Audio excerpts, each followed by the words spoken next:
요새는 시멘트뿐만 아니라 산업 부산물인 고로슬램이나 플라이애시드를 섞어서 사용하곤 하는데 그 부산물을 사용한 혼합 시멘트를 사용했을 때 장점이나 주의해야 할 점이 있다면 어떤 것이 있을까요? 시멘트 대체제입니다. 혼합재 I라고 쓰면 재는 시멘트 대체제인데 그 산업 부산물을 사용하게 되면 환경적 측면도 도움이 되겠죠. 그다음에 이제 시멘트보다는 값이 싸요. 경제성. 이것 때문에 주로 많이 활용을 하고 최근에는 뭐 탄소 중립 이것 때문에 조금 더 초점이 맞춰지고는 있습니다. 근데 시멘트 대체제인데 한 20-30% 정도까지 허용을 하고 있고 그것을 쓰게 되면은 초기 발열이 좀 작습니다.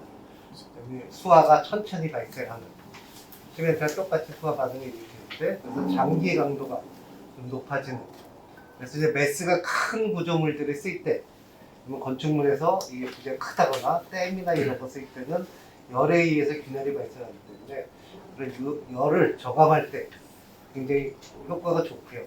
다만 이제 단점이다라고 하면 그 탄산화 같은 데 취약합니다.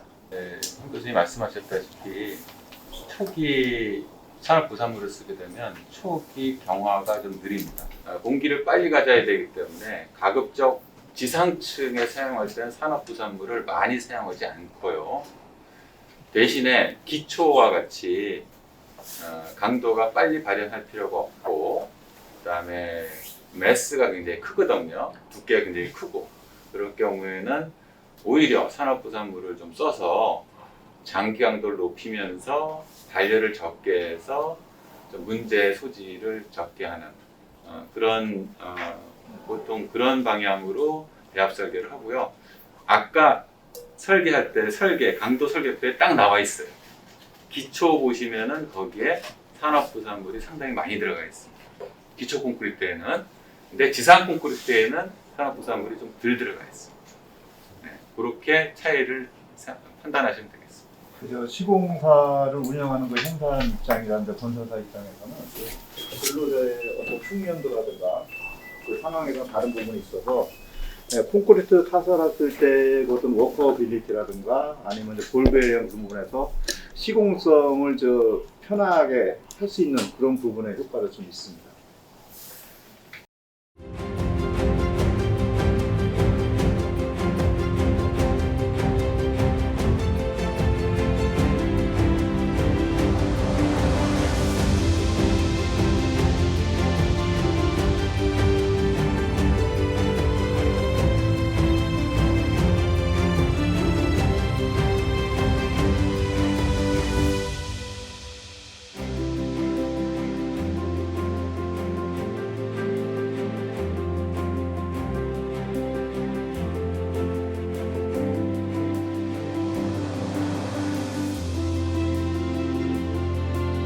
저희 조사에는 글루콘 시험하고 공기량 시험하고 염소 이온 농도 측정하고 콘크리트 온도 측정하고 네 가지를 하고 시험이 끝나고 나면은 볼드에다가 시체를 특정 시간 만큼 제작을 해서 3일 이내에 촬영을 해서 수조에 보관을 해서 28일 후에 방문을 합니다.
방향으로 고정시켜서 이건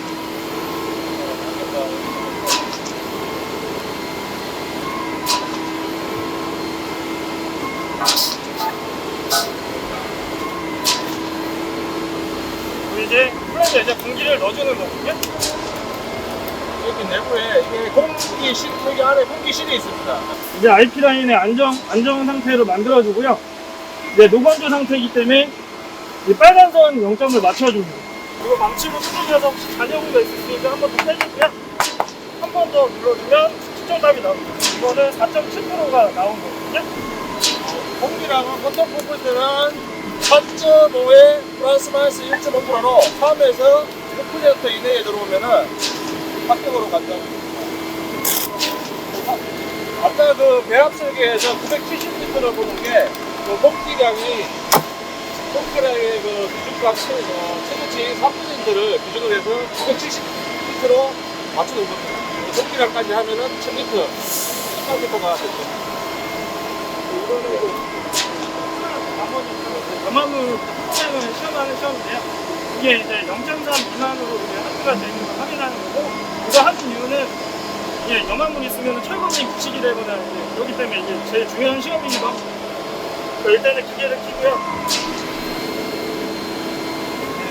원래 이제 투명한 곳에 이제 보관을 해서 이제 시험을 시해야 되는데, 근데 지금 일단은 실린더를 구해서 실린더에 콘센트를 넣고 이게 2온 정도 시험기를 넣습니다.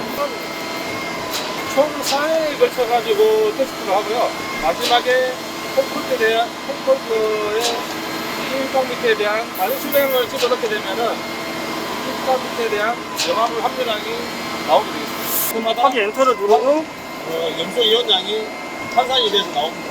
여기 배합표상에 보시면 이제 여기 이제 물값이 168이 있습니다. 이게 이제 이 1루비에 대한 용적값인데, 여기에 이제 단위 수량값을 하면은 이제 그 평균값하고 총량이 나오게 됩니다. 여기도 168. 그러면 여기 보시면 이제 출력을 하면 염분값이 이제 0.02 총량값이 나옵니다. 이거 0.3kg 이하인데 이거 0.02가 나왔습니다. 그다음에 이렇게 되면 이제 받아들이기 검사는 완료가 되는 거고요. 자, 공기량, 그 다음에 염화물, 콘크리트 온도. 온도는 지금 동적기에 이제 있기 때문에 우리가 10도시에서 20도 이내로 관리하고 있습니다. 지금 받아들이기 검사에서는 17.4도가 나옵니다. 이게 이제 거푸집은 띄어내고, 바닥 거푸집은 띄어내고, 그 동바리만 받치고 있는 거고요. 아까 이게 뭐라 그랬죠? 이름이? 프롭헤드. 프롭이라는 거는 가솔 기준을 얘기하고, 헤드라는 건 헤드. 프롭헤드인데, 이게 왜 프롭헤드가 중요하냐 하면, 이 거푸집은 빨리 떼야 그 다음 층에 사용을 할 수 있거든요.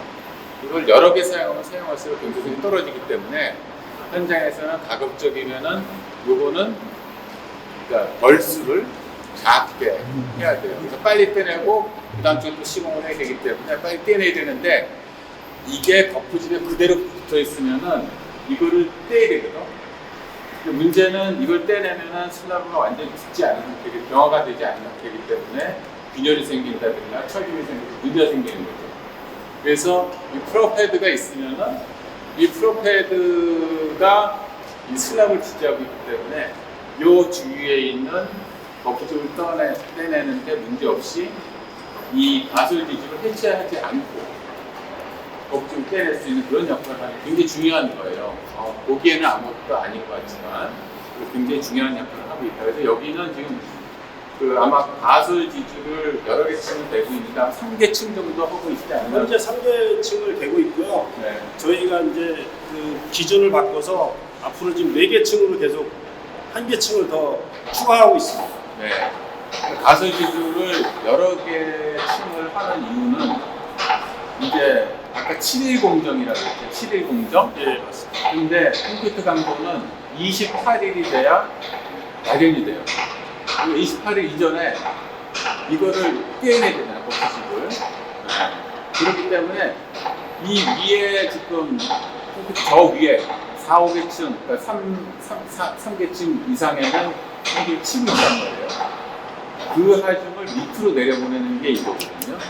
근데 그 밑에 있는 슬래브도 28일이 경과 안 됐기 때문에 강도를 다 발휘는 못해요.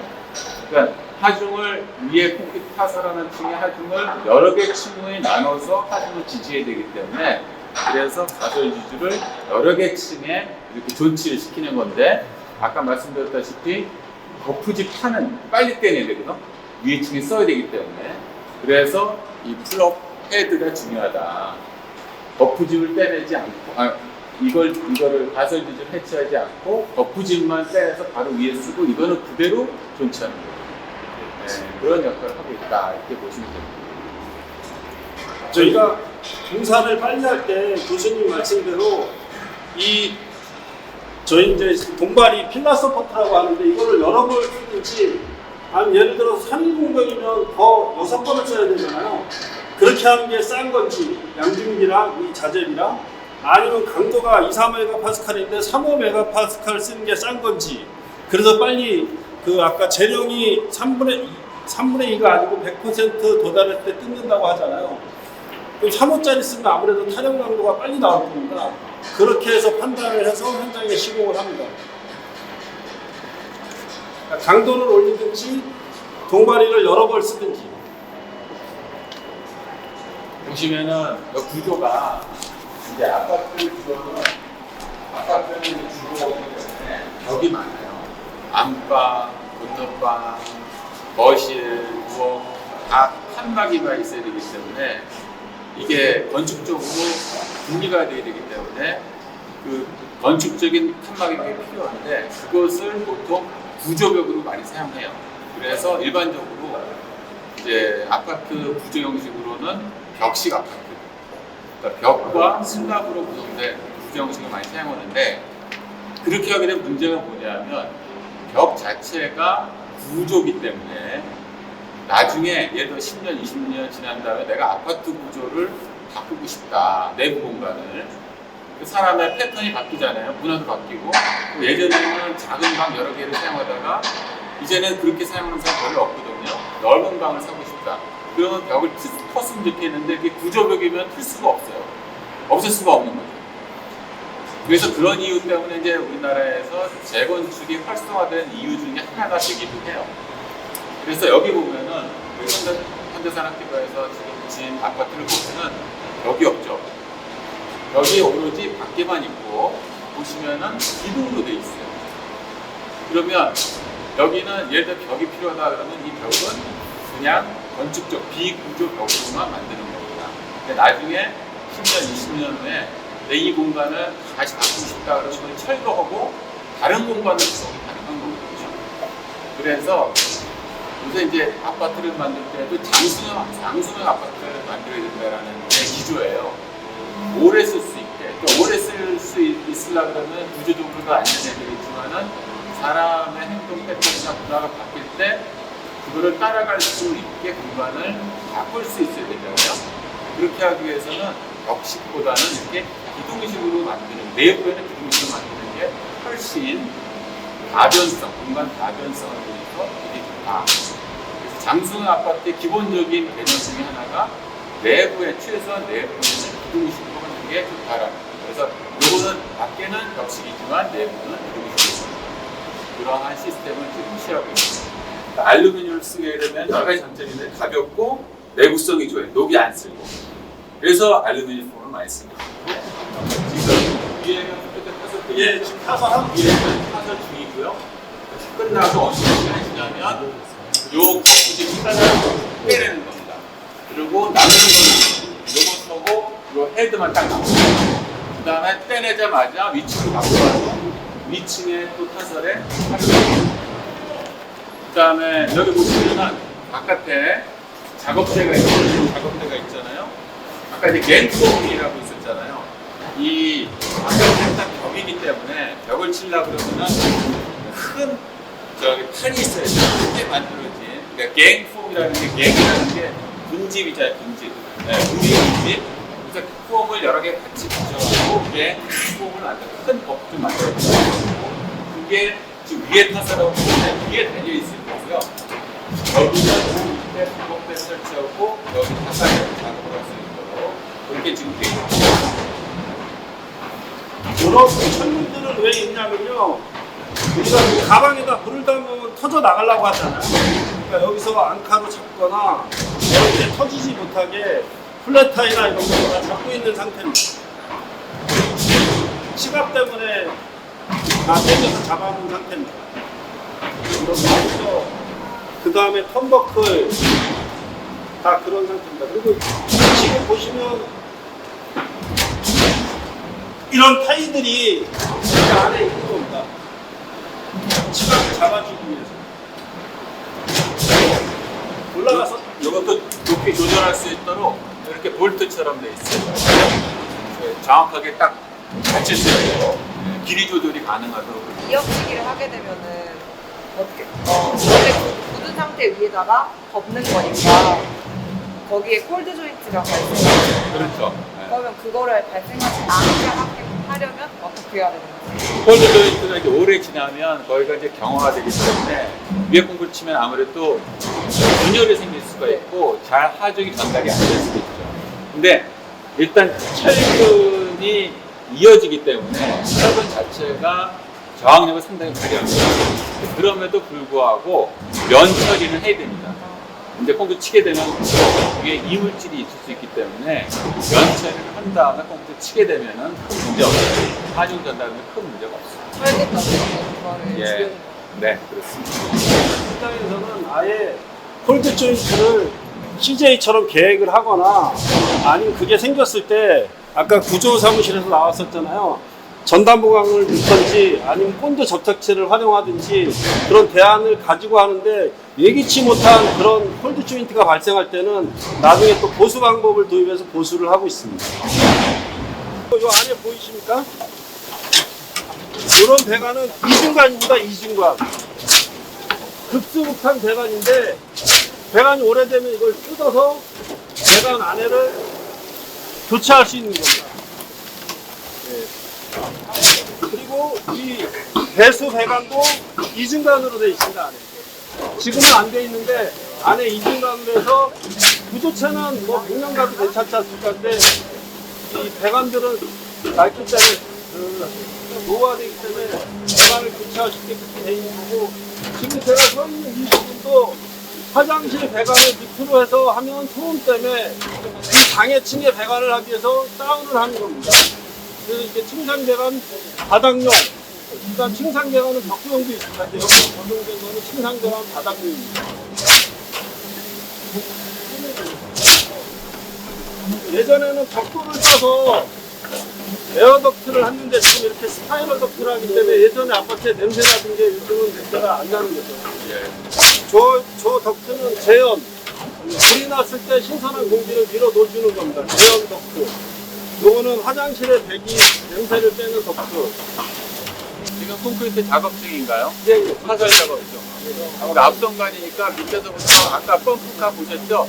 거기서 펌프로 밀어내는 겁니다. 그 높이가 높다 보니까 컴퍼카가 직접 팟을 못하고 배관을 해가지고 와서 부리를 통해서 이제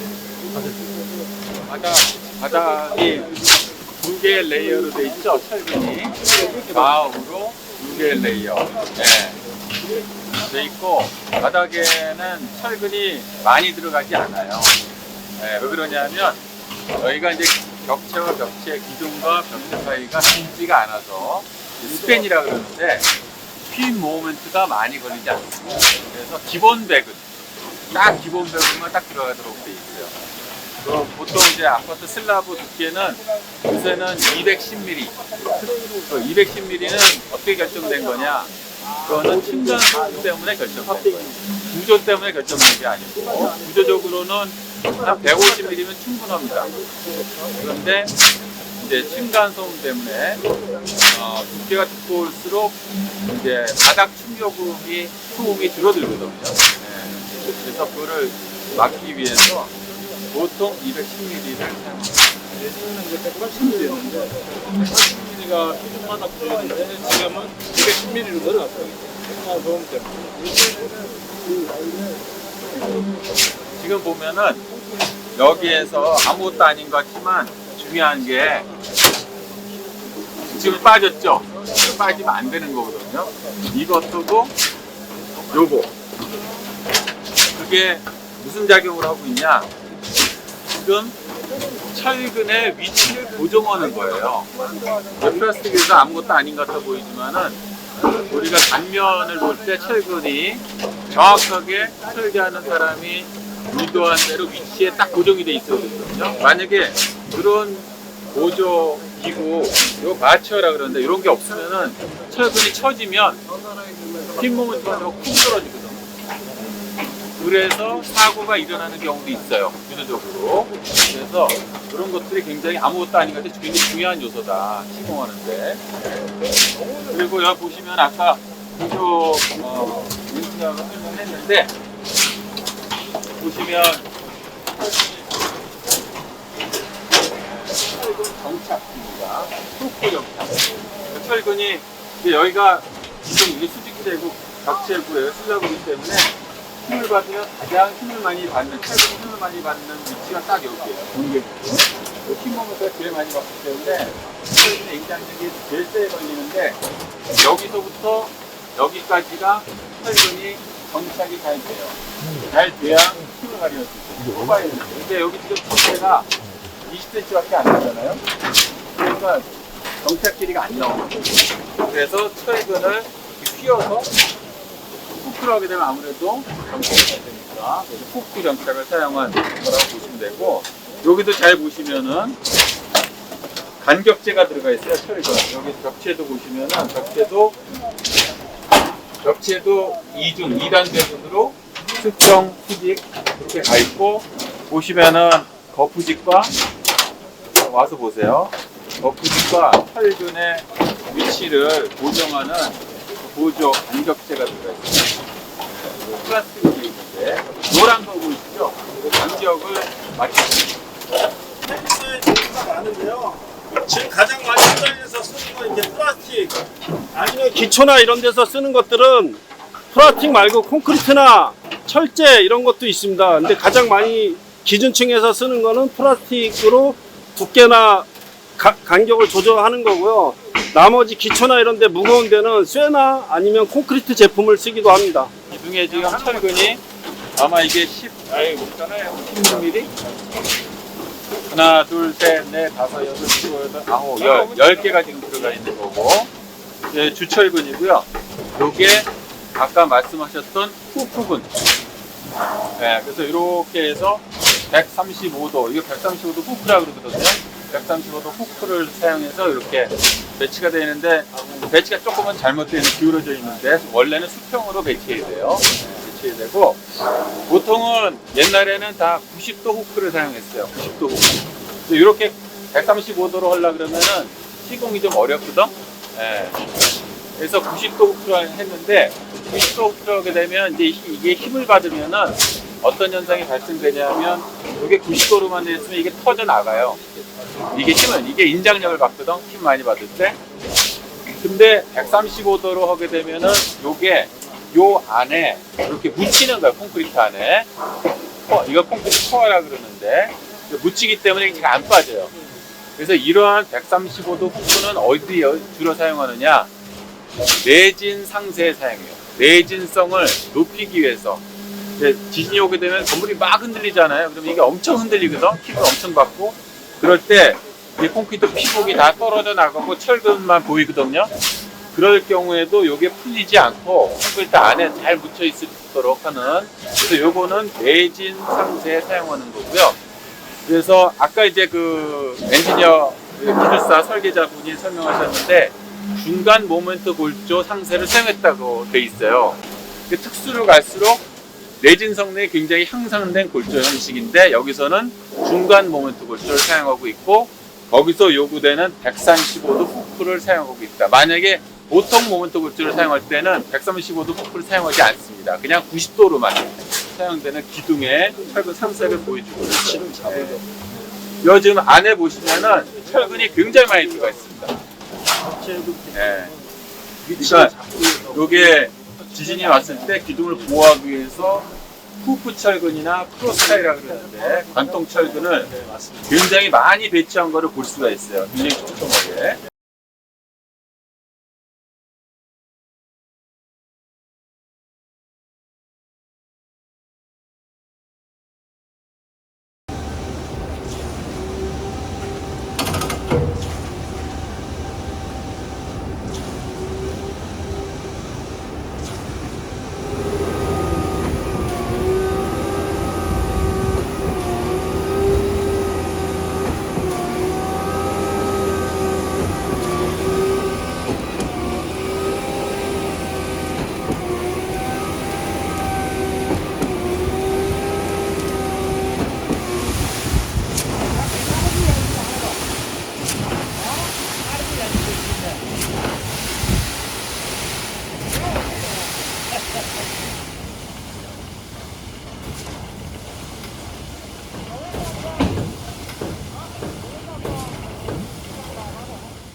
지금 저거 보이세요? 저 플렉시블. 이 사람. 올리는 게 저게 이제 책에서는 3cm 간격으로 철근에 안 닿게 해라. 저도 참 처음에 입사해가지고는 이렇게 철근이 많은데 어떻게 철근에 안 닿게 3cm 닿을 수 있을까 굉장히 많이 억울했어요. 할 수가 없더라고요. 근데 책에서는 그렇게 얘기하는 걸 알겠지만 지금 현장에서 주로 사용하는 발베타는 요거입니다. 지금 저게 발베타입니다. 저게 이제 앞에 이렇게 진동등이 있어서 보면은 안에 배아리 같은 게 돌아가지고 뒤에 이제 모터가 있습니다. 저 바켓에다 담고 다니고 그래서 진동을 줘서 다지는 겁니다. 그 외에 물론 모터나 뭐 망치기나 여러 가지가 있는데 주로 쓰는 발베타고 비가 오면 비구를 쓰거나 이러지 다 그런 발베타를 쓰는 장소에서 여기가 어른인데 한국에서는 뭐 배합이라든가 플로우라든가 그런 게 어떻게 좀 달라지는 게 있나요? 글럼프는 이제 블로우 배합을 하진 않고요. 저희가 글럼프 배합을 하는데 글럼프는 최대치 이제 180이고요. 네. 180이고 이형 붕괴는 플라이에시만 10%가 들어가고 있습니다. 왜냐하면 이제 100%로 하게 되면 또 나머지 또 화학 반응이라든지 이런 것도 염려되는 부분도 있고 해서 또 우리가 그 부지 해체 시기도 또 공정에 맞게 잡아야 되기 때문에 한 10% 치환을 했을 때는 크게 우리가 공정을 이끌어 가는데 굉장히 늦겠더라 판단하에 그렇게 이제 배합을 서중에 서중 컴퓨터에서는 이제 블랙 파우더 10%하고 플라이시 10%하고 20%가 치환이 됩니다. 나머지는 다 이제 일반 봄하고 가을하고 겨울에는 다 10%만. 올라가서 강도 실험을 하는 거는 이런 펌프로 압송해서 오면은 강도가 낮아지잖아요. 몰라서 그러는 거예요. 그 사이에 어떤 일이 일어나는지 모르니까. 당연히 플로우도 좀 달라지고, 당연히 강도도 약간은 차이가 있겠죠. 약간은. 네. 그래서 공부를 해보고 예. 뭐 그것뿐이 아니고, 작업자들의 어떤, 작업자들이 있는 그대로 잘 타선을 하느냐를 또 보는 거예요. 네. 일반적으로 우리가 이 앞송관이 길면 슬럼프 로스라는 게 있어요. 그래서 우리가 반주식에 따른 어떤 용성이라는 것들을 고려하면서 슬럼프 로스라는 걸 대학 단계에서도 일부 이제 고려를 해요. 앞송관의 힘을 주죠. 왜냐면 밑에서 슬럼프 테스트를 했지만 그 슬럼프 테스트가 우리가 고층으로 올라가면 올라갈수록 그만큼 그 반죽식이 이렇게 낮아지잖아요. 그런 것들을 배합 단계에서 사전에 다 고려를 합니다. 그럼 우리가 슬럼프 로스라고 해요.